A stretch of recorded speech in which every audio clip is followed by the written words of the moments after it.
Muy buenas noches, bienvenidos a su programa Índice Económico. Soy Marilena Vega y a nombre de Darío Celis le pido que nos acompañe y platicaremos de las crisis que hemos vivido como país y por supuesto qué podemos aprender y aplicar de ellas. Comenzamos. El Fondo Monetario Internacional advierte que el tamaño del impacto del COVID-19 en las finanzas públicas es altamente incierto en estos momentos y dependerá no solo de la duración de la pandemia, sino también de la rapidez de la recuperación económica. La Secretaría de Hacienda y Crédito Público alistó proyectos para evitar la extinción de algunos fideicomisos sin estructura orgánica y sin los cuales todos los programas de garantía que parten de la banca de desarrollo se quedarían sin facultades para dar crédito a unas pequeñas y medianas agricultoras paralizadas por la crisis económica actual, así lo explicó en entrevista Enrique Bojorquez, presidente de la ANFE. Las empresas aseguradoras han reportado 151 casos de personas infectadas por COVID-19 entre sus beneficiarios, en los que solo 7% implicaron atención ambulatoria. El resto ha requerido hospitalización, de acuerdo con un reporte de la Asociación Mexicana de Instituciones de Seguros, la AMIS. ¿Cuáles son las crisis que hemos atravesado como país en las últimas décadas y qué hemos aprendido de estas? Vea lo que le preparamos. La Secretaría de Hacienda y Crédito Público recortó su previsión de crecimiento para el 2020 al estimar el Producto Interno Bruto entre menos 3.9% y el 0.1%, según el documento Precriterios 2021. Dicha reducción ha sido consistente en proyecciones de organismos internacionales y de analistas del sector privado. Para el organismo, las perspectivas macroeconómicas en la presente coyuntura tienen un elevado nivel de incertidumbre ante la complejidad de la situación de la pandemia. Bajo estas consideraciones, se estima que los requerimientos financieros del sector público ascenderán al 4.4% del PIB. El balance público registrará un déficit de 3.3% y el balance primario se ubicará en el menos 0.4%. Hacienda señaló que para enfrentar la crisis cuenta con mecanismos como el Fondo de Estabilización de los Ingresos Presupuestarios, que al cierre del 2019 tenía $6.545 millones, y además cuenta con reservas internacionales por $185.500 millones y una línea de crédito flexible con el Fondo Monetario Internacional por $61.400 millones.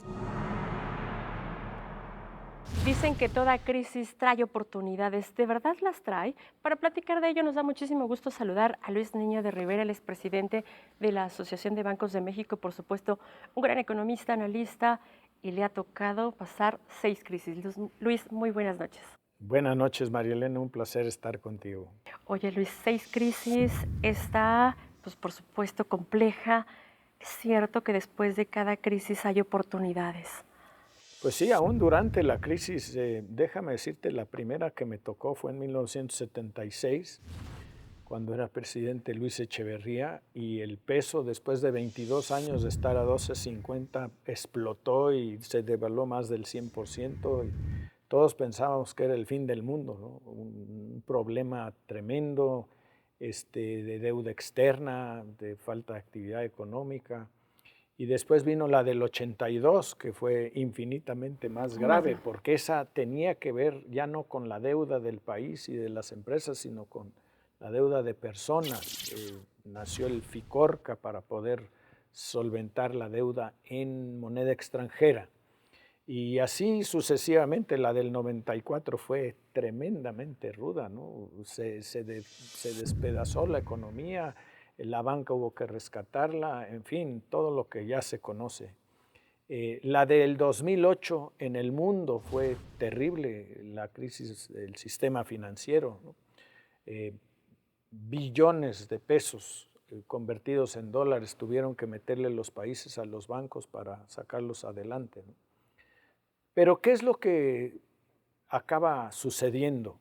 Que hay que estar alerta porque sí hay oportunidades. Ahorita hay una gran diferencia entre el valor de las cosas y el precio de las cosas. Empresas, bienes raíces y otros valores en la economía, ¿no? Los valores se mantienen o se recuperan más rápido a veces que los precios. Entonces, cuando los precios están abajo, obviamente hay oportunidad. mucha gente deja de hacer actividades donde hay necesidad de cubrirlas. Y cuando se baja la oferta en ciertos sectores, llegar a llenar esos huecos también presenta oportunidades.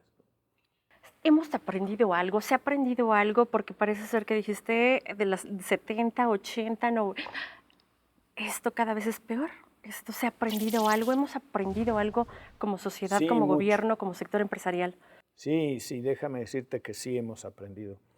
De 1976 a 2000, que son 24 años, un cuarto de siglo, tuvimos crisis recurrentes, deuda excesiva y devaluación, inflación y otra vez recuperación, deuda excesiva, gasto público excesivo, devaluación, inflación, devastación económica.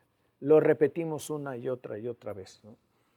De la crisis del 94 salimos fortalecidos por muchas razones. Primero, entendimos como país que necesitábamos tener un registro del historial crediticio de las personas y de ahí nacieron las sociedades de información crediticia, que inicialmente tenían un contexto muy negativo, una sensación de que estás enfermo porque estás en el buró de crédito.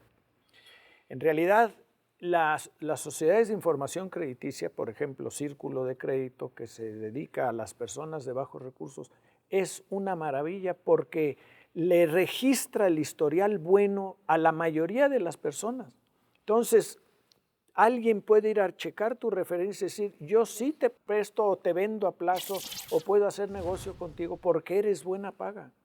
Y antes no se conocía, no se sabía que la gente, aunque tenga recursos medios o bajos, es buen negocio, es buena paga. Y ese historial es importantísimo que se sepa. Por eso ahí avanzamos. Segundo, las personas previamente al 94 pensaban que la salida era el tarjetazo. Y no es así. Sí te hace daño el exceso de deuda y el mal manejo de tus finanzas personales. Y ahora hay muchísima prudencia, mucha prudencia. Las familias, los individuos, las personas, sobre todo las mujeres que son las que más manejan el patrimonio familiar, son muy cuidadosas y muy prudentes. Luis, el presidente del Banco de México decía que estamos en una turbulencia y que necesitamos aguantar esta turbulencia y que pasará. Y que por supuesto esta activación económica después va a ser como muy rápida. ¿Esto es cierto? Después de cada crisis, después la activación económica sale de forma fluida, fluye rápido. Mira, pensamos en la economía como un conjunto, como un monolito y no lo es. Hay distintos sectores que reaccionan de manera diferente. Por ejemplo, la construcción es la primera en pararse antes de la recesión y la primera en salir después de la recesión.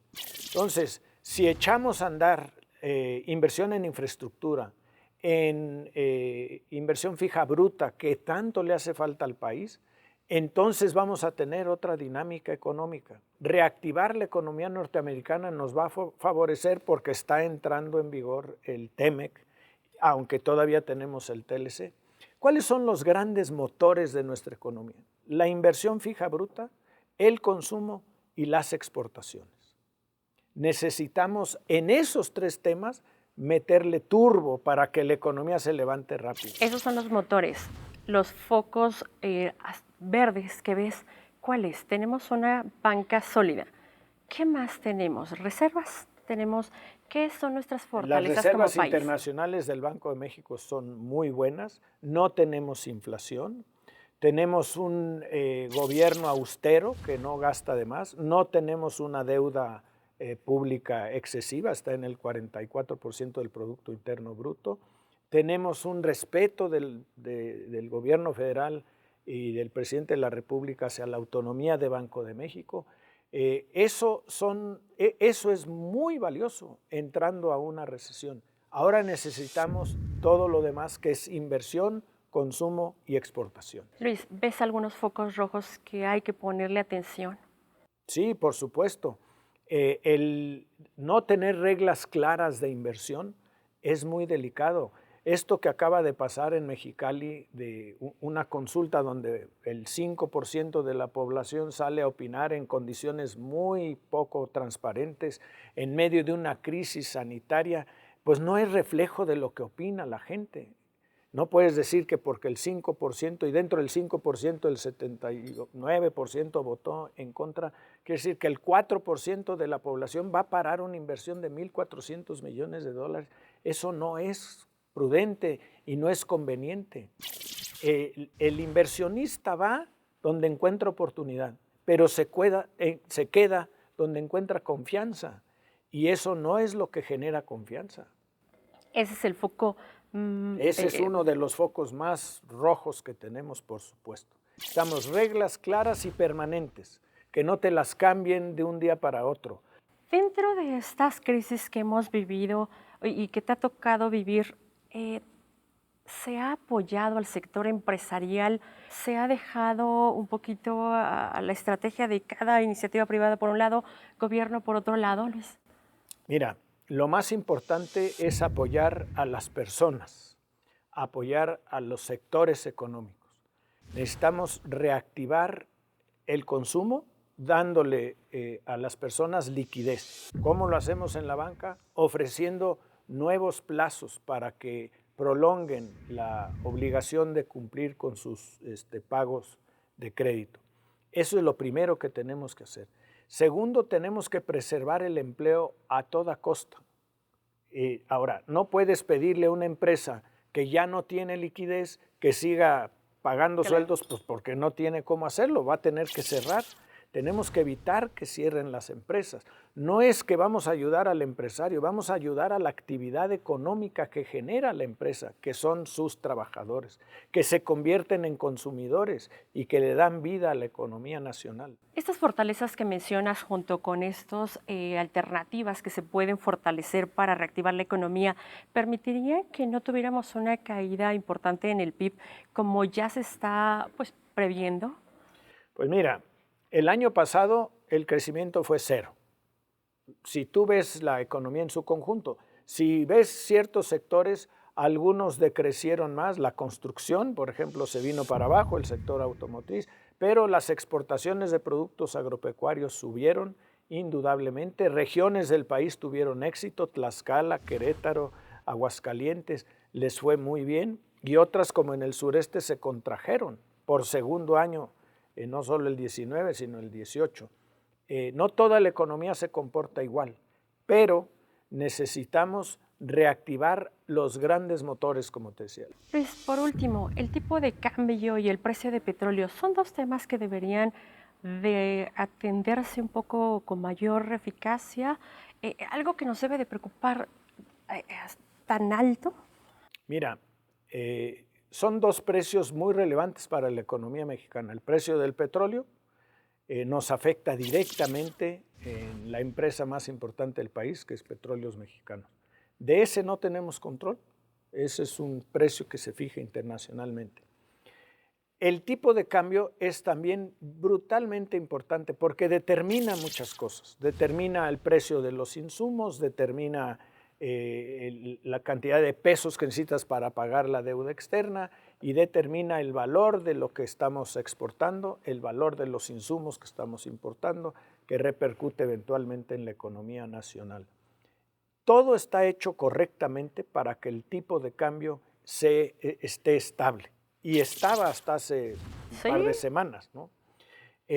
Inflación baja, tasas de interés atractivas, un gasto público muy controlado con superávit primario, cero endeudamiento, o sea, todo estaba hecho para que el tipo de cambio se mantuviera. Pero las circunstancias actuales internacionales y nacionales, juntando el problema de salud, los precios de petróleo y la inactividad económica, nos tiene arriba de 25 pesos o por ahí, ¿no? Que es una brutal devaluación de 18.50 que estábamos hace 3 semanas.